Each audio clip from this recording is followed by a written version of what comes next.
সপ্তাহ ব্যবধানে রাজধানীতে ব্রয়লার ও সোনালী মুরগির দাম বেড়েছে প্রতি কেজিতে 10 থেকে 20 টাকা পর্যন্ত। ডিমের দাম ডজনে 10 টাকা বেড়ে বিক্রি হচ্ছে 150 টাকায়।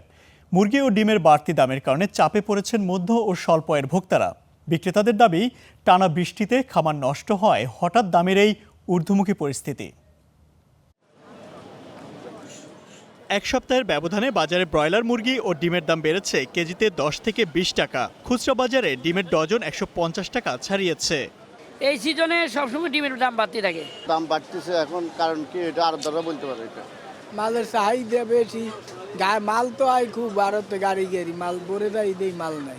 এই যে এক ডজন নেবো, 4টা ডিম লইছি, পরে আবার দাম বাড়লে কমলে আবার 4টা নেবো, কি আর সবকিছু এরকম দাম বেশি হয়, তাহলে আমরা কিভাবে চলবো? অনেক কষ্ট হয়ে যাচ্ছে ঢাকা শহরে থাকতে আসলে আস্তে দিন দিন। মাছ মাংস তো সোয়া ধরা ছাড়ার বাইরে, এখন সব জিনিসেরই দাম বেশি। এদিকে ব্রয়লার মুরগির দাম ছুঁয়েছে 200 টাকা পর্যন্ত। বেড়েছে সোনালী মুরগির দামও, প্রতি কেজিতে বেড়েছে 30 টাকা। প্রত্যেক সপ্তাহে যদি এভাবে দাম বৃদ্ধি হতে থাকে তাহলে তো আমাদের মধ্যবিত্তের জন্য খুবই একটা সংকটময় মুহূর্তের মধ্যে আমরা পড়ে যাই আর কি। আমরা গত সপ্তাহে ব্রয়লার মুরগি বেচছি 180 টাকা কেজি, আর এই সপ্তাহে বেচতেছি ব্রয়লার মুরগি 190 টাকা, 195 টাকা।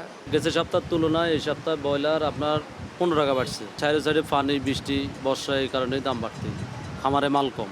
বিক্রেতারা বলছেন, আবহাওয়া অনুকূলে এলে খুব দ্রুত ডিম ও মুরগির দাম কমে আসবে বলে প্রত্যাশা তাদের।